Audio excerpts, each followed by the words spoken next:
আজকে আপনাদের দেখাচ্ছি জাল কিভাবে বুনা হয়। মাছ ধরার জাল, ফিশিং নেট। একটা নতুন জাল বানাচ্ছি, ফিশিং নেট নতুন বানাচ্ছি। দেখুন কিভাবে বোনা হয়। এইভাবে আমি কিন্তু শিখেছি আমাদের পাড়ায় একজনের এক কাকার কাছ থেকে শিখেছি জাল বানানো। এটা 2 নম্বর জাল সুতা। জাল সুতা বলতে এটা লাইলন জাল সুতা। এই সুতাটা খুবই মজবুতি। এই সুতা দিয়ে জাল বানালে অনেক দিন জালটা টেকসই হয়। গাড়োয়াল কোম্পানির লাইলন জাল সুতা, খুবই মজবুতি। এটা 2 নম্বর সুতা। এই 2 নম্বর সুতা দিয়ে আমি জালটা বানাচ্ছি। অনেকটা হয়ে গেছে, 2-3 হাত মতো। এটা আমি 10 হাতে কমপ্লিট করব। জালটা হবে 10 হাত।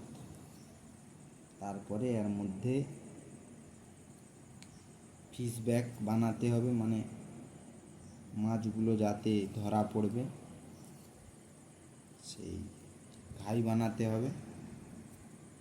তারপর এটা কমপ্লিট হবে। জালের বাড়ান দিতে হয়, তবে জাল পরের পর বাড়তে থাকে। এইভাবেই জাল বানাতে হয়। একটা জাল বানাতে অনেক দিন লেগে যায়, অনেক দিন। জাল বানানোর পারিশ্রমিক কেউ দিতে পারবে না। তবু যারা বেকার আছে তারা জাল বানায়। আমি অবসর সময়ে যখন ফাঁক পাই একটু একটু করে এগিয়ে রাখি। আমার এটা প্রায় 3 হাত হয়ে গেছে, আর 7 হাত বাকি আছে। প্রতিদিন 1 ঘন্টা করে টাইম দেই এই জাল বানানোর জন্য। তাতেই আমার এই কয়েকদিনের মধ্যেই 3 হাত জাল হয়ে গেছে। প্রথমটা তো একটু তাড়াতাড়ি হয়ে যাবে, জালটা যত বাড়বে তত সময় লাগবে।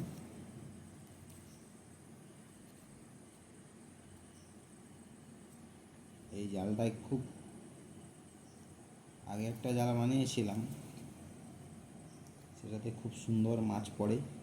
এবছরই আমাদের এই খালে গিয়ে প্রথম ঠিকাতেই 2টো মাছ পড়েছিল, খুবই বড় বড়। দেখা যাক, এই জালটা এবছর নতুন বানাচ্ছি, কি হয়।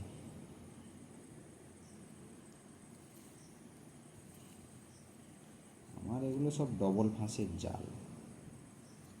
এই ফাঁসগুলো খুবই মজবুতি, একটা ফাঁসও খুলবে না এবং হটকাবে না।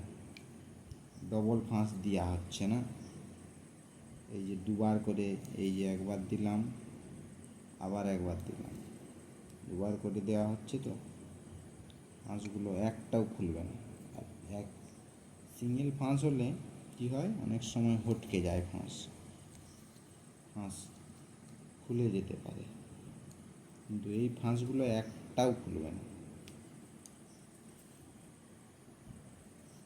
আপনারা কেউ যদি জাল বানাতে চান তাহলে আমার ভিডিও দেখুন এবং অবশ্যই আমার চ্যানেলটাকে সাবস্ক্রাইব করবেন। আমি জাল বানানোর আরও নতুন নতুন ভিডিও নিয়ে আসছি, খুব সহজেই আপনারা বুঝতে পারবেন। পরের ভিডিও দেখতে অবশ্যই একটি লাইক করবেন,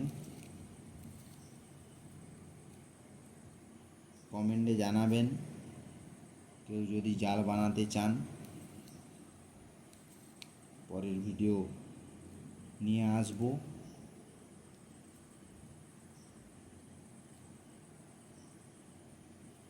ঠিক আছে, ধন্যবাদ।